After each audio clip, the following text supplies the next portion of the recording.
स्वागत है आप सभी का। आपके साथ मैं हूं स्वप्निल।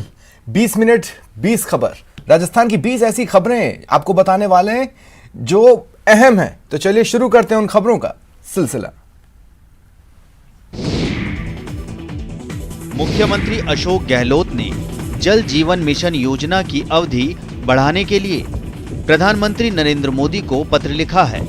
सीएम के पत्र लिखने के बाद जलदाय मंत्री डॉक्टर महेश जोशी ने राजस्थान की विषम भौगोलिक परिस्थितियों और जल जीवन मिशन योजना को प्रदेश में सही ढंग से लागू करने के लिए सभी सांसदों से अपील की है कि वे राज्य की जनता के हित में प्रदेश में पेयजल की समस्या को दूर करने के लिए राज्य सरकार का सहयोग करें। जलदाय मंत्री ने सभी सांसदों से ईस्टर्न राजस्थान कैनाल प्रोजेक्ट को राजस्थान में केंद्र के सहयोग से लागू करवाने, जल जीवन मिशन में केंद्र की भागीदारी 90% करवाने और जल जीवन मिशन योजना की समयावधि बढ़ाने की अपील की है।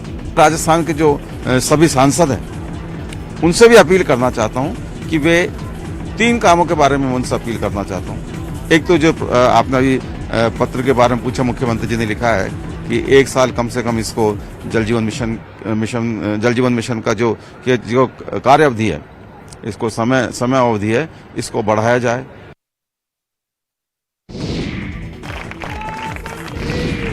राजस्थान सरकार की ओर से निकाली जा रही बम्पर भर्तियों की वजह से बेरोजगारों के चेहरों पर खुशी नजर आने लगी है। हाल ही में शिक्षा विभाग में पीटीआई के 6000 से ज्यादा पदों की भर्ती निकालने पर राजस्थान बेरोजगार एकीकृत संघ ने शिक्षा मंत्री का जोरदार स्वागत कर मुख्यमंत्री अशोक गहलोत का आभार जताया। पीटीआई पदों पर जो 6000 पदों पर वैकेंसी निकली है और ये सबसे बड़ी भर्ती परीक्षा है, जिसके लिए शिक्षा मंत्री जी का, माननीय मुख्यमंत्री जी का आभार जता रहे हैं कि युवा बेरोजगारों को बहुत बड़ी खुशी दी है। बेरोजगारों ने पीटीआई के पदों पर 6000 से ज्यादा भर्तियों को शिक्षा विभाग की अब तक की सबसे ऐतिहासिक पीटीआई भर्ती बताया है। बेरोजगार संघ के प्रदेश भर से पहुंचे अभ्यर्थियों ने इसके लिए शिक्षा मंत्री बीडी कल्ला को 101 फीट लंबा साफा पहनाकर और लड्डू बांटकर अपनी खुशी का इजहार किया। हम बहुत सालों से इंतजार कर रहे थे, लेकिन राजस्थान सरकार में आज तक इतनी बड़ी वैकेंसी कभी नहीं निकली है और हम सरकार का इससे दिल से धन्यवाद देना चाहते हैं। अब पीटीआई के पदों पर भर्ती होगी, जिससे कि जो ग्रामीण ओलंपिक है उसको सफल बनाया जा सकेगा। सरकार ने 70 सालों में पहली बार ये इतिहास में होगा कि 6007 वैकेंसी आ रही है। न केवल 5000 पदों की बल्कि कुल मिलाकर लगभग 6000 पदों की भर्ती अलग अलग श्रेणी के शारीरिक शिक्षकों की मंजूर करके ऐतिहासिक काम किया है। चूरू जिला कलेक्टर सिद्धार्थ सिहाग को नई दिल्ली के विज्ञान भवन में हुए समारोह में प्रधानमंत्री पुरस्कार से सम्मानित किया गया। खेलो इंडिया अभियान के तहत जिले में हुए उत्कृष्ट कार्य और बेहतर उपलब्धि की वजह से चूरू जिले को मिले इस पुरस्कार के तहत प्रधानमंत्री नरेंद्र मोदी ने जिला कलेक्टर को 20 लाख रुपए और प्रशस्ति पत्र प्रदान किया। ये प्रधानमंत्री पुरस्कार 2021 में विकसित खेल केंद्रों, खिलाड़ियों द्वारा राष्ट्रीय एवं अंतर्राष्ट्रीय स्तर पर पदक, महिला खिलाड़ियों, पैरा खिलाड़ियों का प्रतिनिधित्व, फिट इंडिया, खेलो इंडिया में जिला प्रशासन द्वारा किए गए नवाचार में युवा खिलाड़ियों की व्यापक स्तर पर भागीदारी के आधार पर दिया गया है। 5 चरणों में हुई लंबी चयन प्रक्रिया के बाद जिले का चयन इस पुरस्कार के लिए किया गया है। इस पुरस्कार समारोह के दौरान जिले की खेल गतिविधियों पर आधारित एक डॉक्यूमेंट्री फिल्म भी दिखाई गई।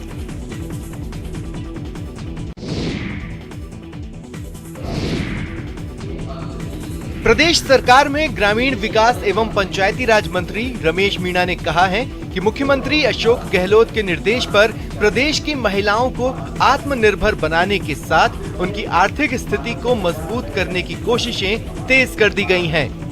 दरअसल चित्तौड़गढ़ में इंदिरा गांधी प्रियदर्शनी ऑडिटोरियम में आज राजीविका सहायता समूह सदस्यों के संबल संवाद कार्यक्रम का आयोजन किया गया। इसी कार्यक्रम के दौरान रमेश मीणा ने राजीविका के जरिए प्रदेश की महिलाओं को आत्मनिर्भर बनाने की बात कही। इस मौके पर उन्होंने कहा कि संबल संवाद कार्यक्रम में आई महिलाएं अपनी समस्याओं को लेकर ठीक से बात नहीं कर पा रही हैं। ऐसे में उन्हें ये समझने में परेशानी हो रही है कि उनकी समस्या क्या है। उन्होंने कहा कि यहाँ की महिलाएं किसी भी क्षेत्र में कमजोर नहीं हैं, लिहाजा उन्हें अपने हक के लिए बात करनी चाहिए। कि महिला पीछे से ये चलती है, आदमी लड़खड़ाकर गिरने जाए तो वो एक हाथी के स्तंभ की तरह खड़ी रहती है, उसको सपोर्ट करती है कि हमारा पति सही लाइन पे चल रहा है या नहीं चल रहा, तो उसको संभालने के लिए पीछे चलती है, उसका अनुशासन है, उसकी ये शर्म है।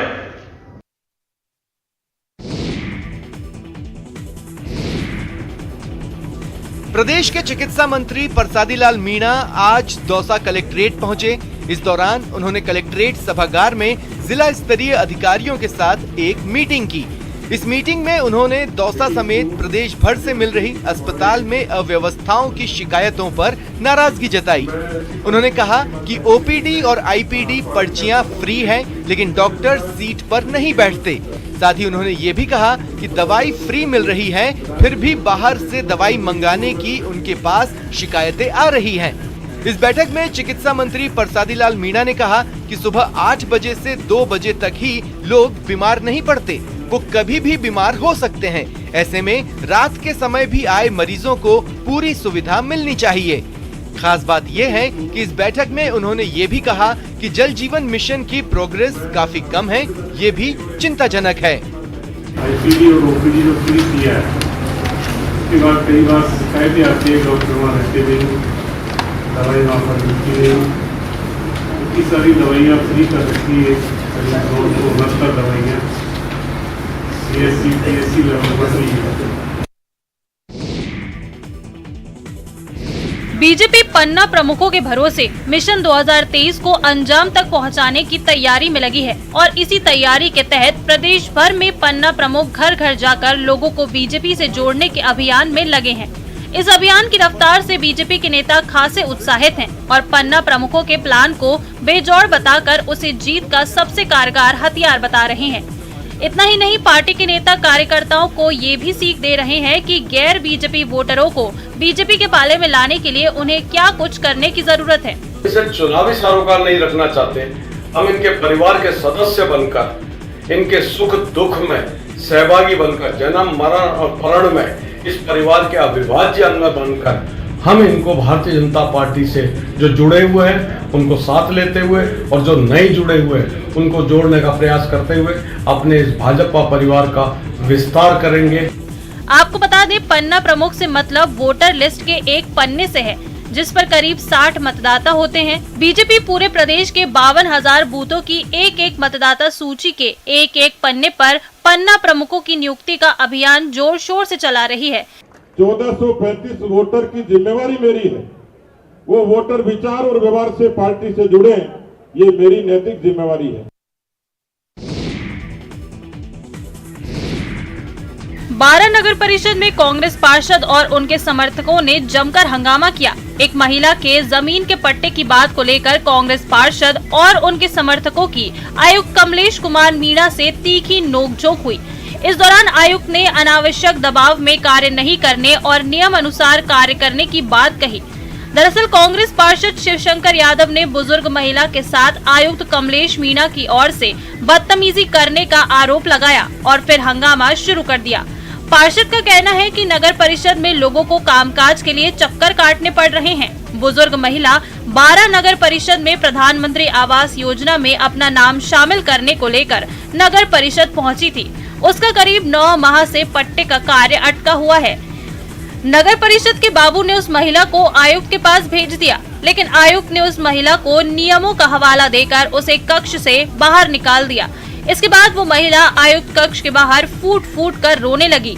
आयुक्त के इस रवैये से कांग्रेस पार्षद और समर्थक खफा हो गए और उन्होंने आयुक्त कक्ष में जाकर जमकर हंगामा किया।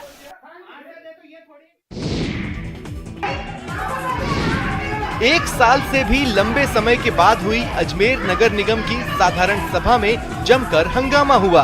इस दौरान विपक्षी कांग्रेसी पार्षदों ने महापौर बृजलता हाड़ा पर जमकर निशाना साधा। साधारण सभा की बैठक शुरू होते ही कांग्रेसी पार्षदों ने हाथों में तख्तियां लेकर विरोध प्रदर्शन शुरू कर दिया और सभा की बैठक में उनका प्रस्ताव शामिल नहीं करने का आरोप लगाया। कांग्रेसी पार्षदों का हंगामा बढ़ता देख महापौर ने भी बैठक में शामिल प्रस्तावों पर चर्चा न करवाते हुए उन्हें शोरगुल में बहुमत वाले बीजेपी पार्षदों के जरिए पास करवा दिया और बैठक समाप्ति की घोषणा कर पीछे के रास्ते से निकल गई। तो प्रस्ताव पास हो चुके हैं, उसके आगे मैं कुछ नहीं बोलूंगी, लेकर के कोई बात आगे नहीं कुछ नहीं बोलूंगी मैं। ये तो खुद पार्षदों ने माना कि प्रस्ताव शामिल नहीं किए जा सकते, उन्होंने खुद ने कहा। नीरज जी हमने कहा कि इसका जवाब दे दिया जाएगा।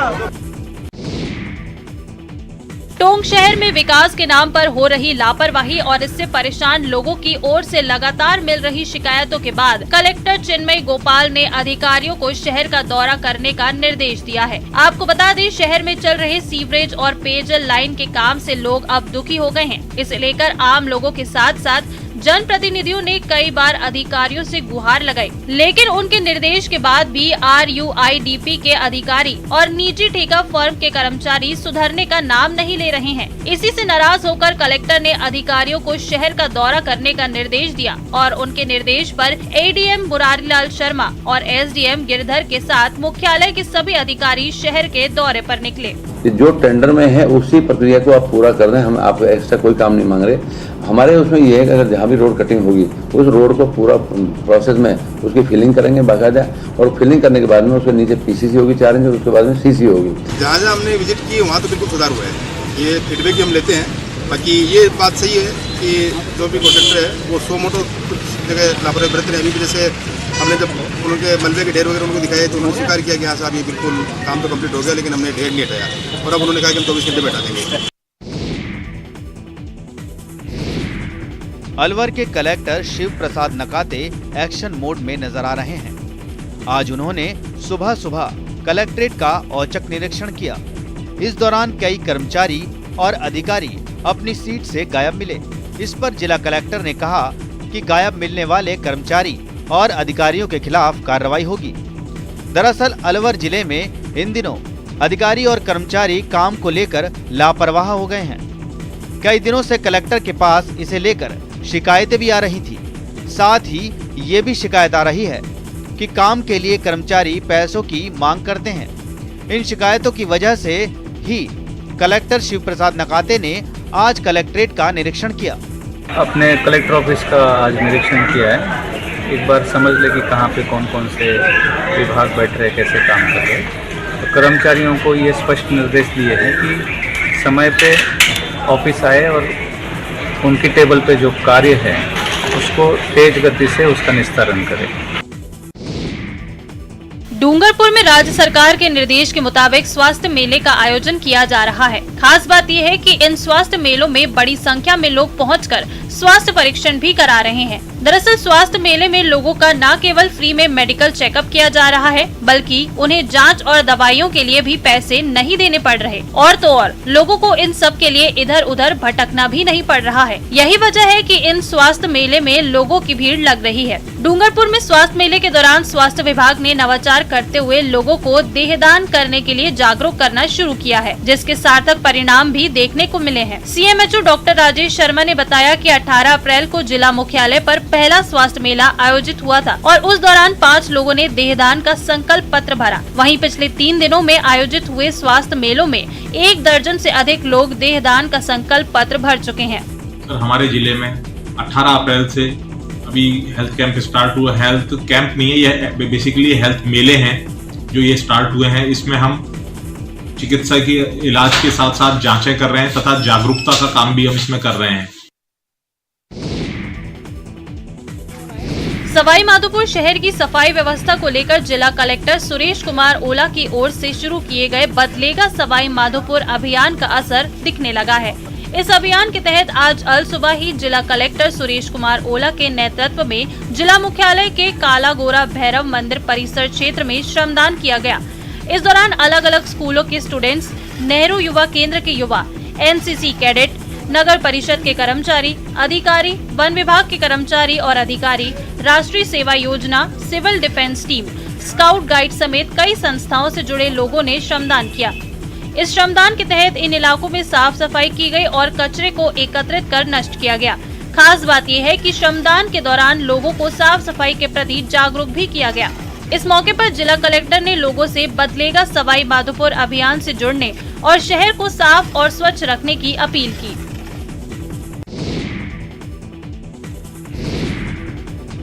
राजसमंद जिले के उपली ओडन ग्राम पंचायत में नेशनल हाईवे और घनी आबादी के बीच लगी चिप्स फैक्ट्रियां नियम कानून को ताक पर रखकर चलाई जा रही हैं। दरअसल इन फैक्ट्रियों से उड़ते धूल से लोग बीमार हो रहे हैं, उनके फेफड़े खराब हो रहे हैं। सबसे ज्यादा परेशानी बच्चों को हो रही है। इस धूल की वजह से उनकी तबीयत तो खराब हो ही रही है, साथ ही उनकी पढ़ाई भी बाधित हो रही है। यहाँ के लोगों का कहना है कि फैक्ट्री से निकलने वाली धूल की वजह से उनकी फसलें तो खराब हो ही रही हैं, साथ ही हाईवे पर इस धूल की वजह से आए दिन हादसे भी होते रहते हैं। यहाँ के लोगों ने फैक्ट्री मालिक से भी इस बारे में बात की थी, लेकिन उन्होंने इस पर कोई ध्यान नहीं दिया। लिहाजा अब इन लोगों ने इसे लेकर सरपंच को एक ज्ञापन सौंपा है। समस्या ये प्रदूषण है, धूल से हमारे बच्चे को श्वास में तकलीफ है और 10-15 साल से हम परेशान हैं और बार बार फैक्ट्री वालों को कहते हैं कि भाई ये तो उड़ेगा और हम इसका क्या कर सकते हैं। बार बार झगड़ा करते हैं तो भी वो तो कुछ उसका बंदोबस्त करता ही नहीं है। पश्चिमी राजस्थान में भीषण गर्मी के साथ ही पानी की समस्या विकराल रूप ले रही है। बुधवार को जहां पानी की टंकी पर चढ़कर एक युवक ने पानी के लिए प्रदर्शन किया था, वहीं आज सोडेर की ढाणी निवासियों ने जयपुर पाली हाईवे को जाम किया। प्रदर्शनकारियों ने यहां हाईवे पर पत्थर डाल दिए और महिलाएं हाथों में लठ लेकर सड़क पर आ गई। इतना ही नहीं, इस दौरान प्रदर्शनकारियों ने मटकी फोड़कर हाईवे पर प्रदर्शन किया। झालामंड बाईपास के पास हाईवे जाम कर रही महिलाओं ने कहा कि जब तक पानी की समस्या का समाधान नहीं होगा तब तक वो इस रोड पर ही डटे रहेंगे। खास बात ये है कि पानी को लेकर हो रहे इस प्रदर्शन पर आरएलपी नेता राजेंद्र छबरवाल ने कहा कि ग्रामीण क्षेत्र में पानी की समस्या का समाधान नहीं हुआ तो वो उग्र आंदोलन करेंगे। सोडेर ग्राम पंचायत में महिलाओं द्वारा हाईवे जाम करके पीएचडी के अधिकारियों को चेताया जा रहा है, लेकिन अधिकारी अभी भी कोई भी जन सुनवाई नहीं कर रहे हैं और ग्रामीण क्षेत्र में भारी पानी की समस्या का सामना करना पड़ रहा है।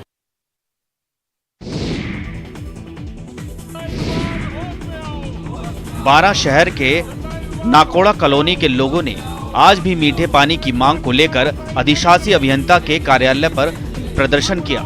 इस प्रदर्शन के दौरान लोगों ने नारेबाजी करते हुए जल्द से जल्द मीठे पानी की सप्लाई को लेकर वहां मौजूद कर्मचारी को ज्ञापन दिया।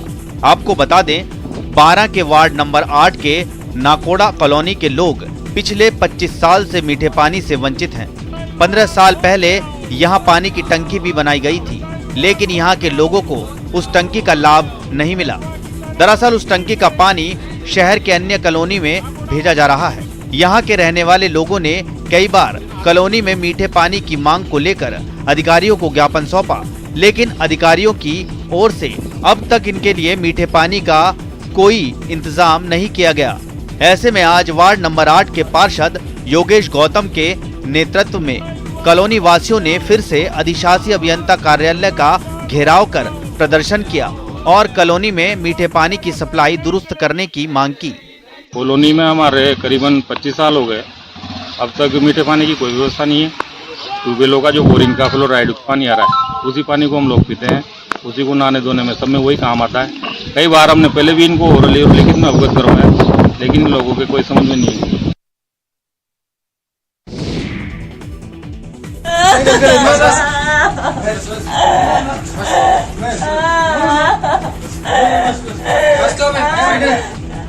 किसी हादसे में एक ही परिवार के 11 लोगों की मौत हो जाए तो उस परिवार और उस गांव के लोगों पर क्या बीतेगी, उनका क्या हाल होगा, ये सोचकर ही रूह कांप जाती है।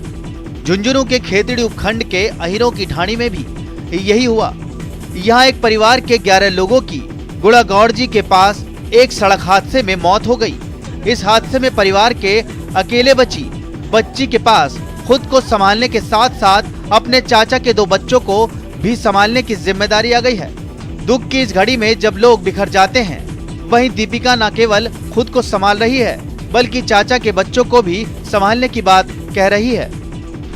मुझे पैसों की जरूरत नहीं है, मैं फाइनल क्लास में हूँ, लेकिन आगे घर वाले गरीब हैं और इसलिए मैं एक नौकरी की मांग करती हूँ। दीपिका के पिता और चाचा खेती करते थे। हादसे में दीपिका के पिता की मौत हो गई, लेकिन चाचा की जान बच गई। 2 बैल गहरे कुएं में गिरे हुए थे और इन्हें बाहर निकालने के लिए नौजवानों की पूरी टीम लगी हुई थी।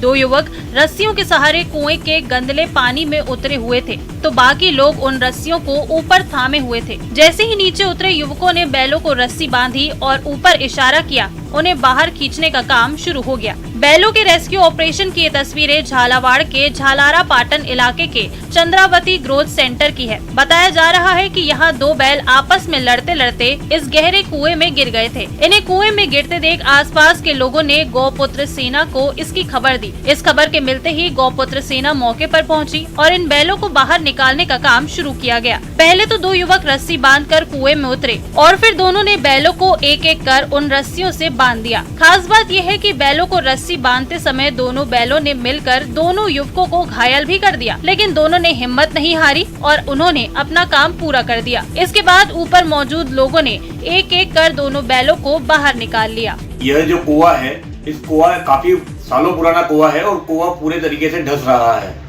गौपुत्रों द्वारा तुरंत रेस्क्यू ऑपरेशन चालू किया, जिसमें लगभग 3 घंटे की कड़ी मेहनत के बाद दोनों नंदी बैलों को सुरक्षित बाहर निकाल लिया गया, जिसमें 2 गौपुत्रों को गहरी चोटें भी आई है और घायल हुए हैं गौपुत्र। बाकी दोनों नंदी अब सुरक्षित है और सेफ है। तपती गर्मी में जब हवा की रफ्तार तेज हुई तो धूल का ऐसा गुब्बार उठा कि आंखें खुद ब खुद बंद हो गईं और चंद मीटर दूर भी देखना मुश्किल हो गया। धूल भरी आंधी की ये तस्वीरें दौसा की हैं, जहां आज सुबह से ही मौसम पूरी तरह बदला हुआ है।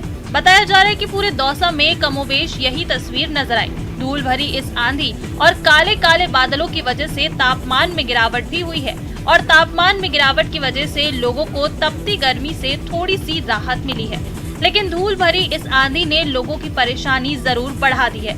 आंधी की वजह से जहां लोग घरों में बंद हो गए हैं, तो वहीं सड़कों पर सन्नाटा छा गया है। इतना ही नहीं, इस आंधी की वजह से उड़ रही धूल लोगों के घरों और आंगन तक पहुंच गई है, जिससे लोगों को अच्छी खासी परेशानी का सामना करना पड़ा। बताया जा रहा है कि धूल भरी आंधी के साथ साथ कुछ इलाकों में बूंदाबांदी का भी दौर देखने को मिला।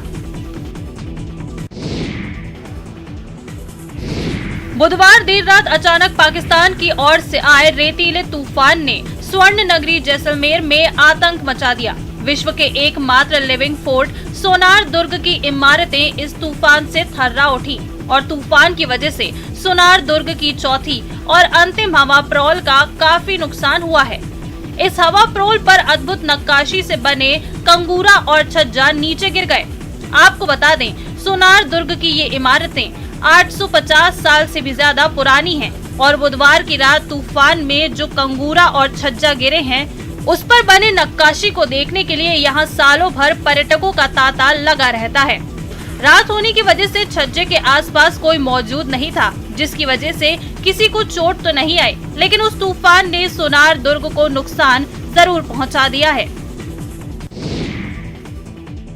नागौर के लाडनू में एक मायरा की चर्चा पूरे प्रदेश में हो रही है। यहाँ अपने दिवंगत भाई की इच्छा पूरी करने के लिए उसके 4 छोटे भाइयों ने अपनी इकलौती बहन की बेटियों की शादी में 71 लाख का मायरा भरा है। इसमें भाइयों ने बहन को 51 लाख रुपए नकद, 25 तोला सोना और 1 किलो चांदी के जेवर और अन्य सामान मायरे में भेंट किया है। खास बात यह है कि यहाँ भाइयों ने अपनी बहन को 500 रुपए के नोटों से सजी चुनरी भी ओढ़ाई। लाडनू की रहने वाली सीता देवी की 2 बेटियां प्रियंका और स्वाति की 19 अप्रैल को शादी थी। 5 भाइयों के बीच सीता देवी इकलौती बहन है। सीता देवी के बड़े भाई रामनिवास का 3 साल पहले देहांत हो गया था। उनकी इच्छा थी कि बहन का मायरा जब भी भरे उसकी चर्चा हो। उन्हीं की इच्छा के मुताबिक उनके चारों भाइयों ने 51 लाख नकद और 25 तोला सोना बहन की बेटियों की शादी में मायरे के तौर पर दी। आपको बता दें, नागौर जिले में परंपरा के साथ मान और सम्मान के रस्म के तौर पर मायरा देने की परंपरा है